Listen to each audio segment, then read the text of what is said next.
এখানে খাবার দাবার সব বসে গেছে, দেখতে পাচ্ছ সমস্ত লাঞ্চ হচ্ছে।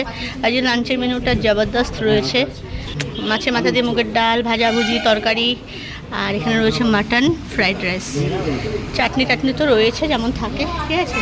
ওরা খাওয়া শুরু করে দিয়েছে, এখন আমরা খেতে বসলাম, দিচ্ছে।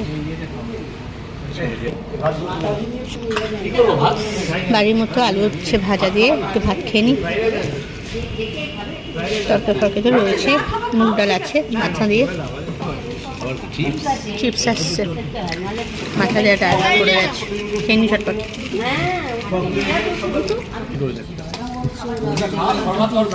তরকারি না একটুখানি দাও, একদম অল্প। হ্যাঁ হ্যাঁ ব্যাস, হ্যাঁ হ্যাঁ হ্যাঁ ঠিক আছে।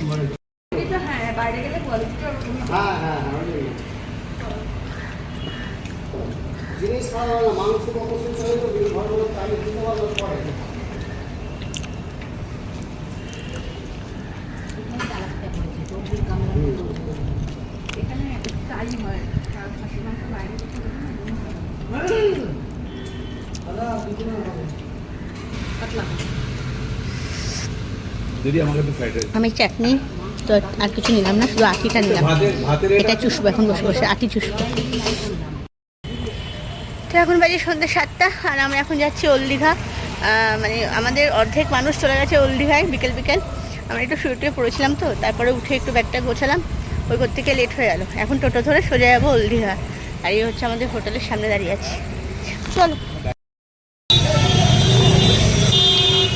চলে এসছি, বিচে ঢুকবো।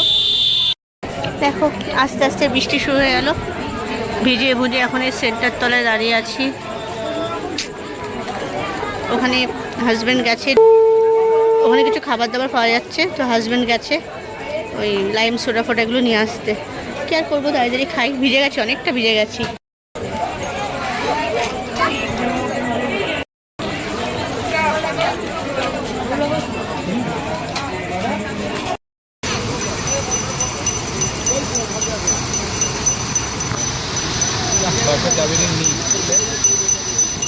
নাও নাও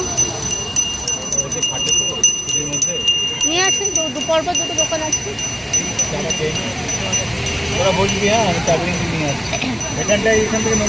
না না আমি আর নামছি না,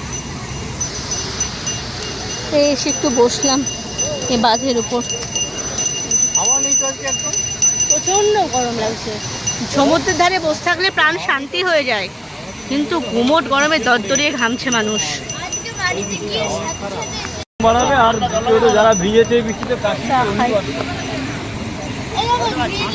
ঘন্টাখানেক মতো বসে সোজা হোটেলে চলে যাব।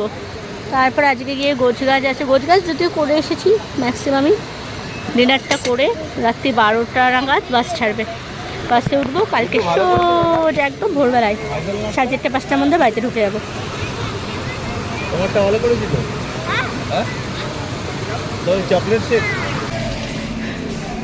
এখন 10টা 15 মতো বাজে, আর এসে ড্রেসটা ছাড়লাম, এখন যাচ্ছি খেতে। খাওয়া দাওয়াটা সারবো, সেরে তারপরে এসে ঘরে কিছুটা গোছগাছ বাকি আছে, জলের বোতলগুলো সব নিয়ে চলে এসেছি। হ্যাঁ মা, জলের বোতল, রুমাল আনিনি, খা, একটু ঠান্ডা জল আছে। হ্যাঁ এটা কি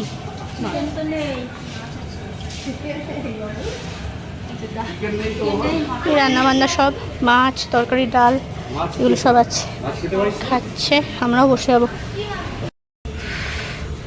বাইরেটা এরকম, বৃষ্টি হওয়ার পরে না গরম গেল না, গরমটা বেশি লাগছে, অল্প বৃষ্টি হলো না।